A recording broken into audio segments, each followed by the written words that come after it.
ಕಾಂಗ್ರೆಸ್ ಶಾಸಕ ಕೆ.ವೈ. ನಂಜೇಗೌಡಗೆ ಇಡಿ ಸಂಕಷ್ಟ. ನಂಜೇಗೌಡ ವಿರುದ್ಧ ಆರೋಪಗಳ ಪಟ್ಟಿ ಬಿಡುಗಡೆ ಮಾಡಿದೆ ಇಡಿ. ಮಾಲೂರು ಭೂ ಮಂಜೂರಾತಿ ಸಮಿತಿ ಅಧ್ಯಕ್ಷರಾಗಿದ್ದ ವೇಳೆ ಅಕ್ರಮ. 150 ಕೋಟಿ ರೂಪಾಯಿ ಮೌಲ್ಯದ ಸರ್ಕಾರಿ ಭೂಮಿ ಹಂಚಿಕೆ ಆರೋಪ.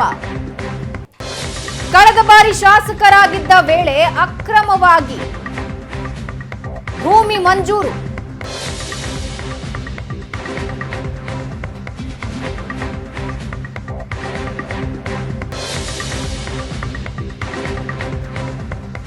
ದರ್ಖಾಸ್ತ್ ಕಮಿಟಿ ಮೂಲಕ ಶಾಸಕ ನಂಜೇಗೌಡ ಮಂಜೂರು ಮಾಡಲಾಗಿದ್ದು ಮಾಲೂರು ತಾಲೂಕಿನ ವಿವಿಧ ಕಡೆ ಭೂಮಿ ಹಂಚಿಕೆ ಆರೋಪ ಇದೆ. 80 ಎಕರೆಗೂ ಹೆಚ್ಚು ಸರ್ಕಾರಿ ಗೋಮಾಳ ಜಮೀನು ಮಂಜೂರು ಮಾಡಿದ ಆರೋಪ.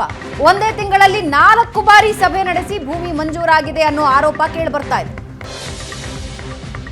ಈ ಆರೋಪಗಳ ಪಟ್ಟಿಯನ್ನ ಇಡಿ ಬಿಡುಗಡೆ ಮಾಡಿದೆ. ಮಾಲೂರು ಭೂ ಮಂಜೂರಾತಿ ಸಮಿತಿ ಅಧ್ಯಕ್ಷರಾಗಿದ್ದ ವೇಳೆ ಅಕ್ರಮ ಅಂತ ಆರೋಪ ಕೇಳಿಬರ್ತಾ ಇದೆ.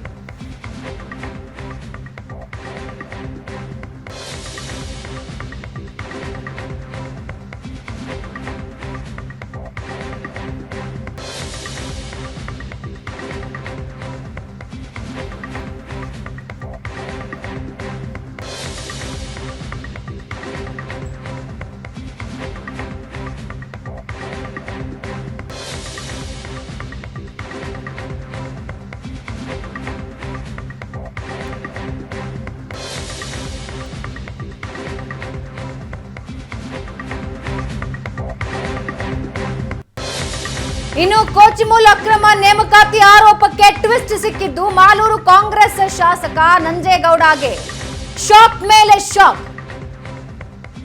ಕೋಚಿಮೂಲ್ಗೆ ನೇಮಕವಾದ ಅಭ್ಯರ್ಥಿಗಳಿಗೆ ಟೆನ್ಷನ್ ಶುರುವಾಗಿದೆ. ಲಂಚ ಪಡೆದು ಕೋಚಿಮೂಲ್ನಲ್ಲಿ ನೇಮಕಾತಿ ಅಂತ ಇಡಿ ಆರೋಪಿಸ್ತಾ ಇದೆ. ಲಂಚ ನೀಡಿ ಕೋಚಿಮೂಲ್ನಲ್ಲಿ ಕೆಲಸ ಪಡೆದ ಅಭ್ಯರ್ಥಿಗಳ ಎದೆಯಲ್ಲಿ ಡವಡವ ಶುರುವಾಗಿದೆ. ನೇಮಕಾತಿಯಾದ ಅಭ್ಯರ್ಥಿಗಳಿಗೆ ನೋಟಿಸ್ ಕೊಡೋದಕ್ಕೆ ಇಡಿ ಸಿದ್ಧತೆಗಳನ್ನ ಮಾಡಿಕೊಂಡಿದೆ.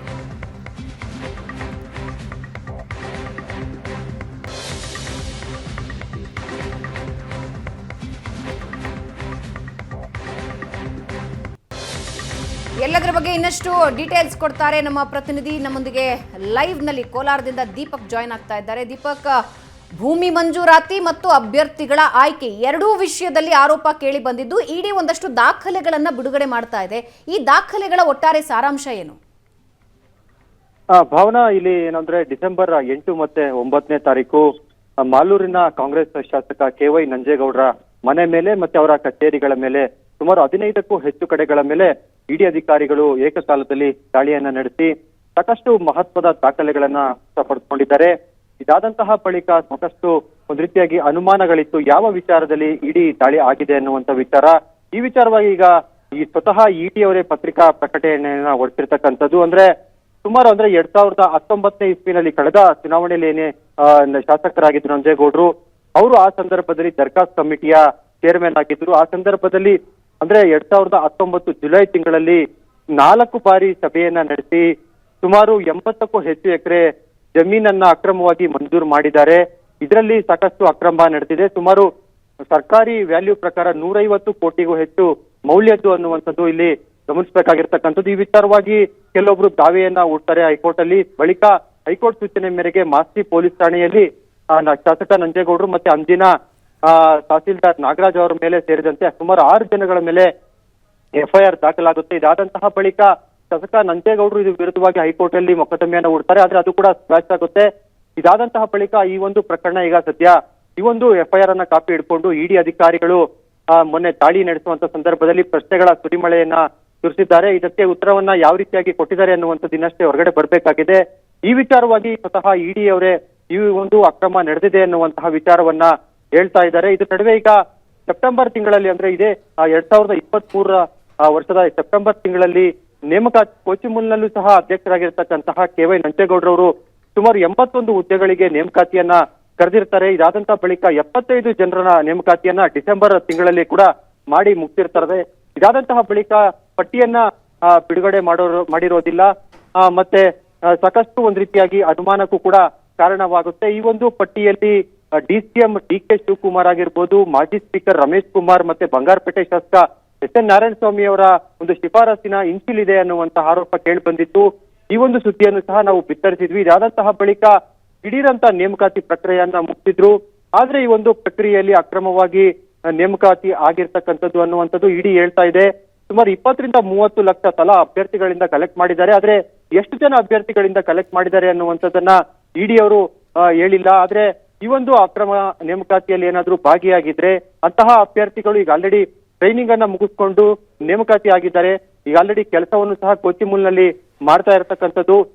ಅವ್ರಿಗೂ ಸಹ ಈ ಒಂದು ವಿಚಾರವಾಗಿ ನೋಟಿಸ್ ಕೊಡ್ತಕ್ಕಂತಹ ಸಾಧ್ಯತೆ ಈಗ ಹೆಚ್ಚಾಗಿರ್ತಕ್ಕಂಥದ್ದು. ಭಾವನಾ ಅವ್ರನ್ನ ಬೆಂಗಳೂರಿನ ಇಡಿ ಕಚೇರಿಗೆ ಕರೆಸ್ಕೊಂಡು ತಮ್ಮ ಬ್ಯಾಂಕ್ ಖಾತೆಗಳನ್ನ ಮತ್ತೆ ಏನೆಲ್ಲ ಟ್ರಾನ್ಸಾಕ್ಷನ್ ಗಳಾಗಿದೆ ಎನ್ನುವಂಥದ್ದನ್ನ ನೀವು ತೆಗೆದುಕೊಂಡು ಬನ್ನಿ ಎನ್ನುವಂತಹ ಸೂಚನೆ ಕೊಡುವಂತಹ ಸಾಧ್ಯತೆ ಇದೆ. ಹೀಗಾಗಿ ಅಭ್ಯರ್ಥಿಗಳ ಎದೆಯಲ್ಲಿ ಕೂಡ ಡವ ಈಗ ಸೃಷ್ಟಿಯಾಗಿರ್ತಕ್ಕಂಥದ್ದು. ಭಾವನಾ, ಓಕೆ, ಈಗ ಅಭ್ಯರ್ಥಿಗಳ ಸಂಖ್ಯೆ ಮತ್ತು ಆಗಿರುವ ಆಯ್ಕೆಗಳನ್ನು ನೋಡೋದಾದ್ರೆ ಅಭ್ಯರ್ಥಿಗಳು ಅಡಕತ್ತರಿಗೆ ಸಿಲುಕೋ ಸಾಧ್ಯತೆಗಳು ಹೆಚ್ಚಿನ ಮಟ್ಟಿಗೆ ಕಂಡು ಬರ್ತಾ ಇದೆ. ಮುಂದೆ ಏನು ಅನ್ನೋ ಒಂದು ಪ್ರಶ್ನೆ ಇದೆ. ಎಲ್ಲದರ ನಡುವೆ ಸದ್ಯಕ್ಕೆ ಇಡಿಯ ಮುಂದಿನ ಮೂವ್ ಏನಾಗಿರುತ್ತೆ ದೀಪಕ್?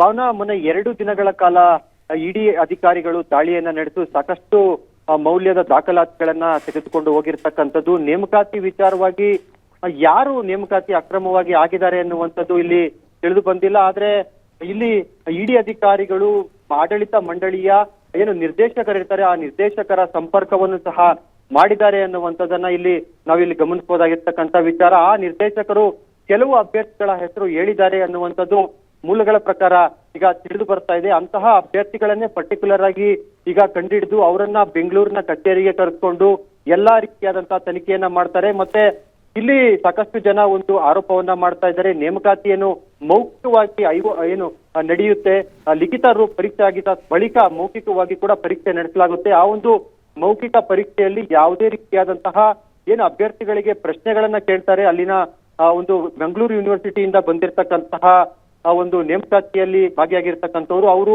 ಈ ಒಂದು ರೆಕಾರ್ಡಿಂಗ್ ಮಾಡ್ಕೊಂಡಿಲ್ಲ. ಯಾವ್ಯಾವ ಪ್ರಶ್ನೆಗಳನ್ನ ಕೇಳಿದ್ರಿ ಮತ್ತೆ ಅಭ್ಯರ್ಥಿಗಳು ಯಾವ್ಯಾವ ರೀತಿಯಾಗಿ ಉತ್ತರ ಕೊಟ್ಟಿದ್ದಾರೆ ಅನ್ನುವಂಥದ್ದು ರೆಕಾರ್ಡಿಂಗ್ ಆಗಿಲ್ಲ ಅನ್ನುವಂಥದ್ದನ್ನು ಸಹ ಇಲ್ಲಿ ಆರೋಪ ಕೇಳಿ ಬರ್ತಾ ಇದೆ. ಹೀಗಾಗಿ ಅಭ್ಯರ್ಥಿಗಳು ಯಾರು ಅನ್ನುವಂತಹ ಕಂಡಿಡಿತಕ್ಕಂತ ಕೆಲಸ ಈಗ ಇಡಿ ಅಧಿಕಾರಿಗಳು ನಿರಂತರವಾಗಿ ಮಾಡ್ತಾ ಇದ್ದಾರೆ. ಸುಮಾರು 7 ಜನರ ಒಂದು ಸಂಪರ್ಕ ಇಡಿ ಅಧಿಕಾರಿಗಳು ಮಾಡಿದ್ದಾರೆ ಅನ್ನುವಂತಹ ಮಾಹಿತಿಯು ಸಹ ಸಿಗ್ತಾ ಇದೆ. ಭಾವನಾ, ಎಸ್, ಧನ್ಯವಾದ ದೀಪಕ್ ನಿಮ್ಮೆಲ್ಲ ಮಾಹಿತಿಗೆ.